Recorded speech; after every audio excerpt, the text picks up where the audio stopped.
7 வயது சிறுவனை பாலியல் வன்கொடுமை செய்து கொலை செய்த வழக்கில் குற்றவாளிக்கு இரட்டை தூக்கு தண்டனை வழங்கப்பட்டிருக்கிறது.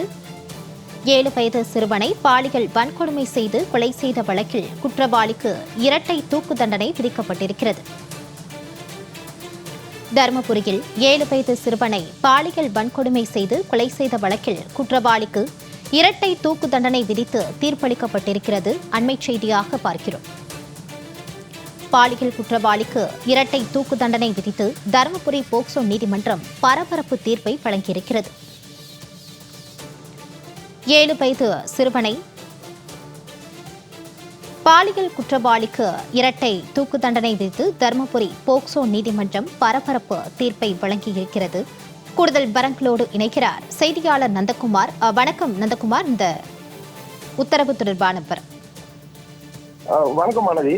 அதாவது 7 வயது சிறுவனை பாலியல் வன்கொடுமை செய்து கொலை செய்த வழக்கில் குற்றவாளிக்கு இரட்டை தூக்கு தண்டனை வழங்கி போக்சோ நீதிமன்றம் தீர்ப்பளித்துள்ளது, பரபரப்பை ஏற்படுத்தியுள்ளது. அதாவது தருமபுரி மாவட்டம் அருகே உள்ள காட்டுமட்டி கிராமத்தில் கடந்த 2023ஆம் ஆண்டு நடைபெற்ற கொடூர சம்பவம் அப்பகுதி மக்களிடையே பெரும் அதிர்ச்சியையும் சோகத்தையும் ஏற்படுத்தியுள்ளது. அதாவது 7 வயது சிறுவன் ஒருவர் காணாமல் போன நிலையில் பின்னர் அவர் பாலியல் வன்கொடுமைக்கு ஆளாக்கப்பட்டு கொலை செய்யப்பட்டதாக தெரிய வந்தது. இந்த சம்பவம் தொடர்பாக காவல்துறையினர் தீவிர விசாரணை மேற்கொண்டு அதே பகுதியைச் சேர்ந்த பிரகாஷ் என்பவரை கைது செய்தனர். அவர் மீது போக்சோ சட்டம், பாலியல் கொடுமை மற்றும் கொலை உள்ளிட்ட பல்வேறு பிரிவுகளில் வழக்கு பதிவு செய்யப்பட்டது. இந்த வழக்கு தருமபுரி போக்சோ சிறப்பு நீதிமன்றத்தில் தொடர்ந்து விசாரணைக்கு வந்தது.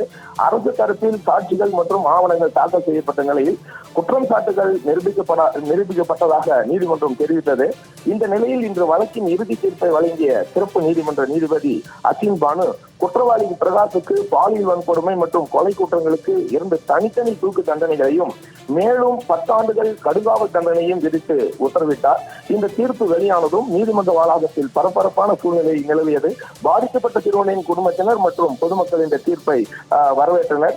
குழந்தைகளுக்கு எதிரான பாலியல் குற்றங்களுக்கு எதிரான கடுமையான நடவடிக்கைகள் எடுக்கப்படும் என்பதற்கும் குற்றவாளிக்கு சட்டத்தின் மூலம் கடுமையான தண்டனை வழங்கப்படும் என்பதற்கும் இந்த தீர்ப்பு முக்கிய எடுத்துக்காட்டாக பார்க்கப்படுகிறது. நந்தகுமார், தொடர்பான விவரங்களோடு இணைந்தமைக்கு நன்றி.